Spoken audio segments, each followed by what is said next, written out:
I was standing at the altar when my mother-in-law walked in with my husband's ex. This isn't the woman who should be standing there. This wedding is a mistake. She's standing at the altar, veil on hand, shaking. The ceremony is seconds from becoming permanent. Then the doors open. A woman walks in, confident, deliberate, with another woman at her side, dressed almost like a bride, and everyone understands immediately what this means. Her mother-in-law points toward the altar and says it out loud. This isn't the woman who should be standing there. The groom freezes, the guests stare, and for a moment that feels endless. No one says a word. The shock isn't the insult, it's what happens after it. No one interrupts. No one stops her. No one challenges the claim. Because the real violence in this room isn't the accusation, it's the silence that follows it. First, a boundary is crossed. Then it's treated as family business. Then the silence turns into permission. And suddenly, a public replacement feels allowed. That's when the bride understands the truth that changes everything. Waiting to be defended has already cost her her place, her dignity, and her future. This isn't just a wedding gone wrong. It's a pattern about power, control, and what silence quietly destroys. Because if this level of silence is accepted at the altar, what kind of life is waiting on the other side of IDU? I'm Emily Carter. I've spent years planning weddings and seeing how money quietly decides who holds the power afterward. If these stories resonate with you, make sure you're subscribed so you don't miss what unfolds next. And if you're already here, let me know where you're watching from. Now, let's begin.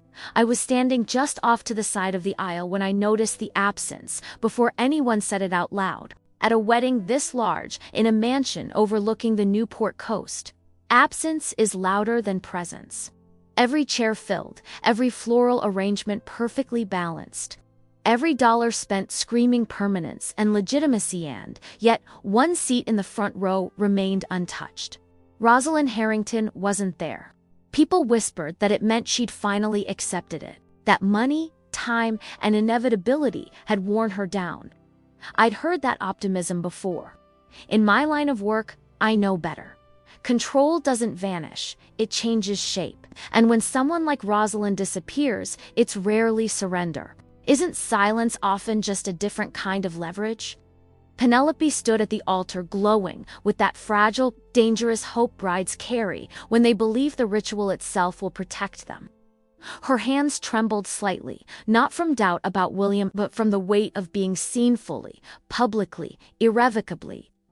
Weddings are the ultimate financial and emotional exposure. You don't just marry a person. You announce your worth, your belonging, your future in front of witnesses who measure everything, and Penelope had paid for this moment in more ways than one.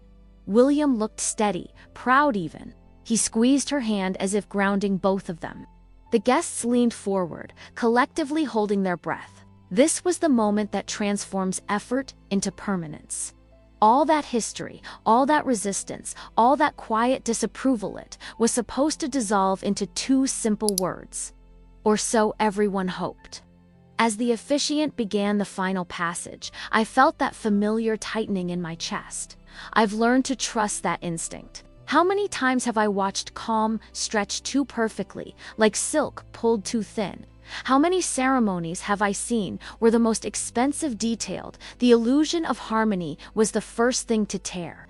Penelope's eyes flicked briefly across the room, searching. Was she relieved that Rosalind wasn't there, or was she bracing for something unnamed?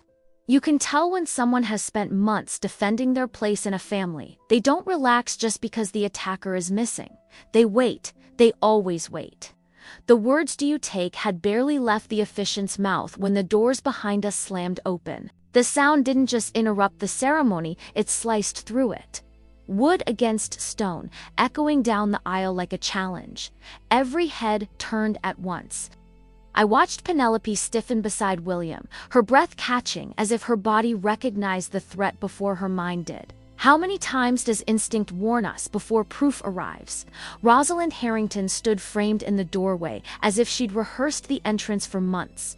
Perfect posture, chin lifted, dressed not like a guest, but like someone reclaiming territory. And she wasn't alone. At her side was a woman in a pale dress that flirted dangerously close to bridal white. The ex, the one whose name had been buried but never forgotten. The message wasn't subtle, it was weaponized. The room froze. This was sacred space, a ritual bought with money, time, and social capital.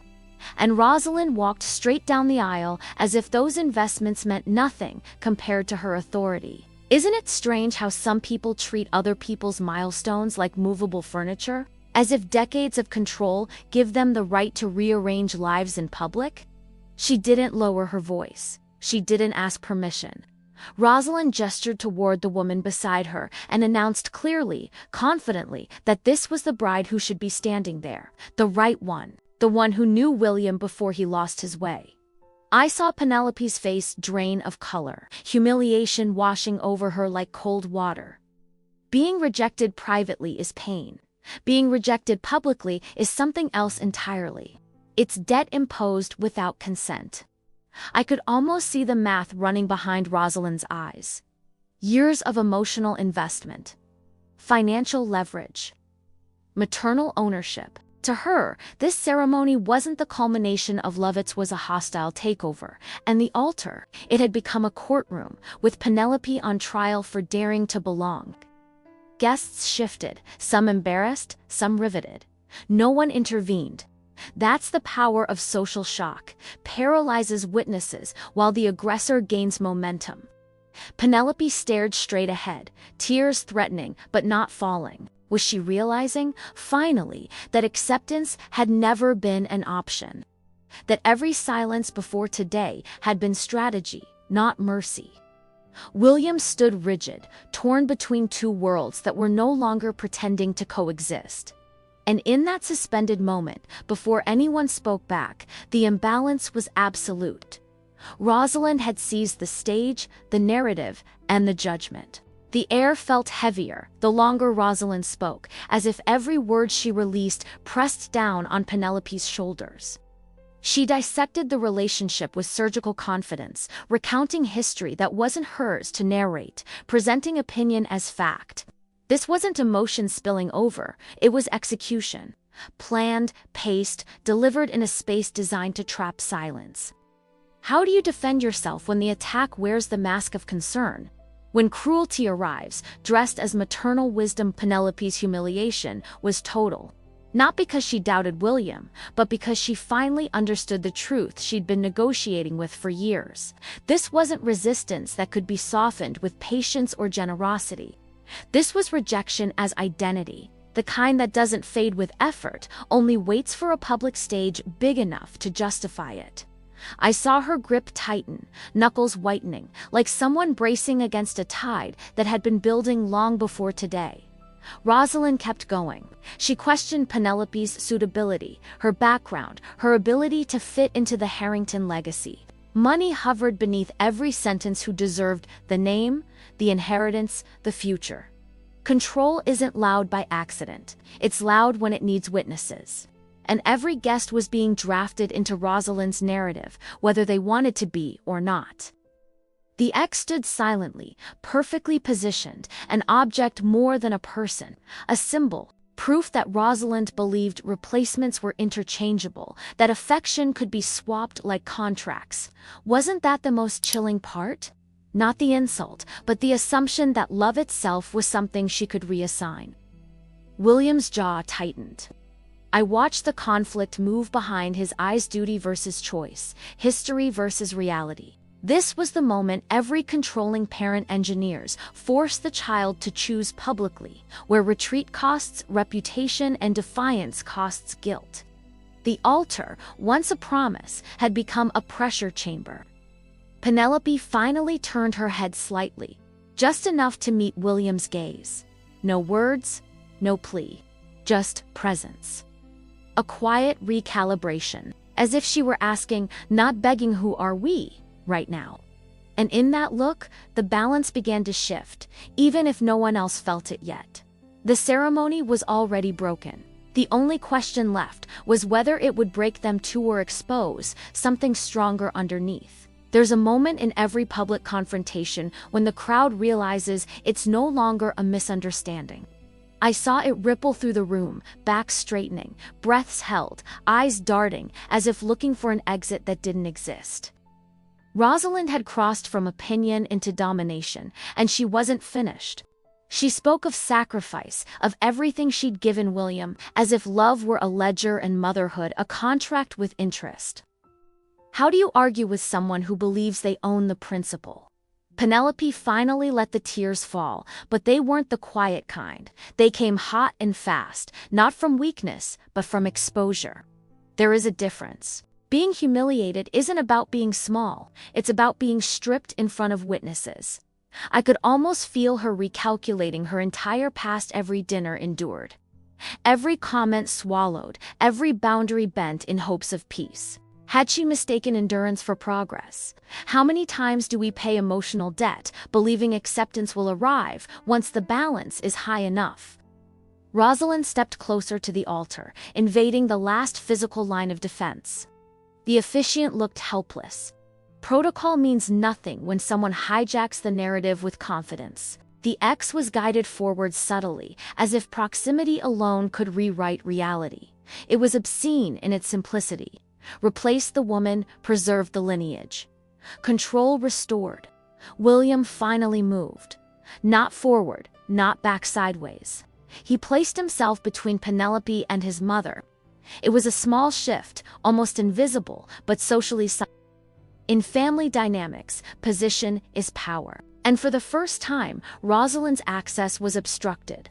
I watched her smile falter. Just for a second, was she realizing that the leverage she'd relied on was slipping? That public space cuts both ways. Penelope straightened. She wiped her face with deliberate calm, reclaiming her body before reclaiming her voice. The room sensed it. The tension didn't dissolve, it transformed, like a storm pulling inward before breaking. This wasn't over. It was about to become unmistakably clear who would be allowed to stand at that altar, and who would be escorted out of the story entirely. William's movement changed the temperature of the room before anyone fully understood what he'd done. By stepping between Penelope and Rosalind, he wasn't just choosing position, he was choosing allegiance. And in families built on control, allegiance is currency. I saw it in Rosalind's eyes immediately. Surprise first, then calculation. Had she misjudged the moment? Or had she underestimated how much pressure can turn loyalty brittle instead of obedient? For a few seconds, no one spoke. Silence pooled thickly around us, heavy as unspent money, sitting in an account everyone assumes belongs to the same person. The guests didn't breathe. They waited. Public spaces demand resolution. They hate ambiguity. And this altar, drenched in symbolism and expense, was now asking a question no one could dodge anymore. Who holds authority here? William's voice, when it came, was steady but unfamiliar. It wasn't the tone of a son negotiating peace. It was the tone of a man drawing a boundary that would cost him something. He said his mother's name, not mom, not gently, and that alone landed like a slap. Names formalized distance. Rosalind stiffened, as if the word itself had rewritten the relationship. He told her to stop, not later, not privately. Now, he said this was his wedding, his choice, his life. Each sentence dismantled years of assumed entitlement. I watched Penelope from the corner of my eye. Her expression shifted, not relief yet, but recognition, the kind that comes when someone finally shows you who they are willing to be when it's expensive. Rosalind laughed. A sharp, disbelieving sound. She accused him of being manipulated, of throwing away legacy for emotion. She spoke of everything she'd funded, everything she'd sacrificed, as if money were proof of moral ownership. Isn't it remarkable how often financial support is used as emotional handcuffs? Give enough, and suddenly freedom looks like ingratitude. That's when Penelope spoke. Her voice wasn't loud, but it didn't need to be. It cut through the room precisely because it wasn't trying to dominate it. She said she understood, now understood that no amount of patience or excellence would ever earn her acceptance. And she said it calmly, without accusation, which somehow made it more devastating. She named the humiliation without dramatizing it. She named the control without begging for mercy. Wasn't that the moment power truly began to invert? She said she would not be substituted, not symbolically, not socially, not emotionally. She reminded everyone present that a wedding is a public declaration, not a negotiation table. And she asked directly, clearly, that Rosalind and the woman beside her leave. Not as punishment, as a boundary. The room exhaled all at once. Rosalind's face flushed, her authority cracking under the weight of collective witnessing. Control thrives in private. It starves in daylight. She looked around, searching for allies, for debtors, for anyone still willing to validate her claim. But the math had changed. Publicly, irreversibly.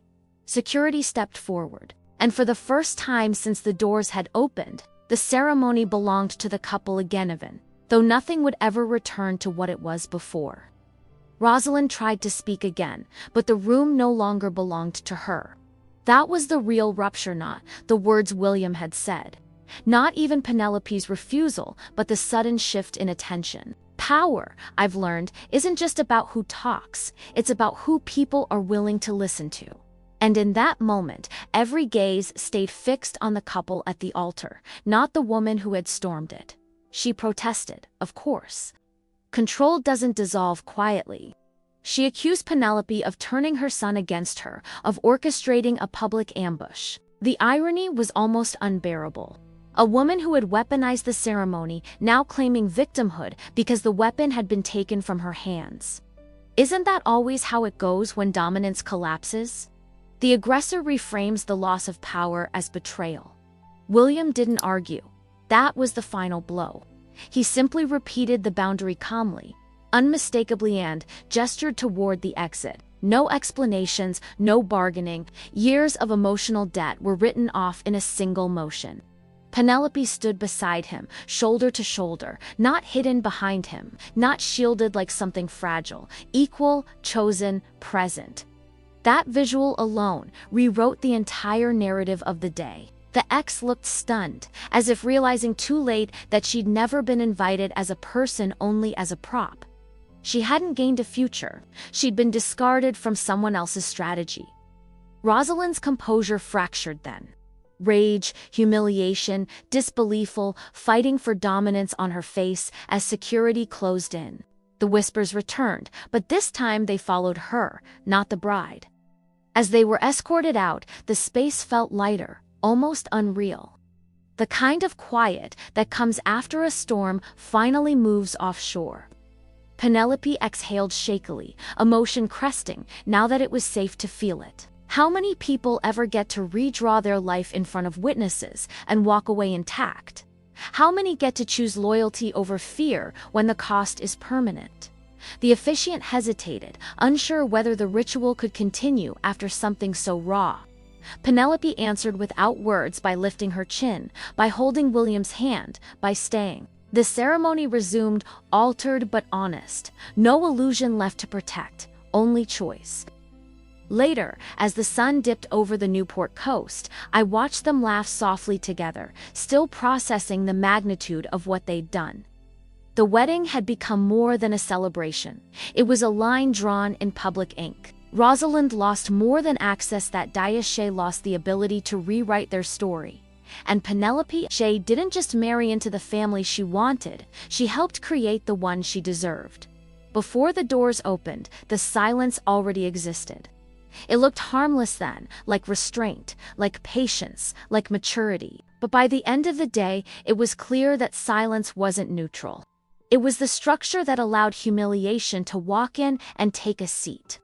The moment of clarity didn't come with shouting or drama. It came when she understood that staying would always require shrinking and leaving would cost less than disappearing slowly.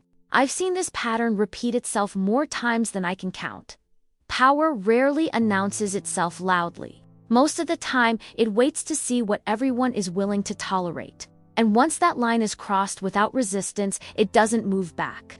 If stories like this resonate with you, you're welcome to stay here with me. There are many more, each one revealing what silence often hides. This is Emily Carter.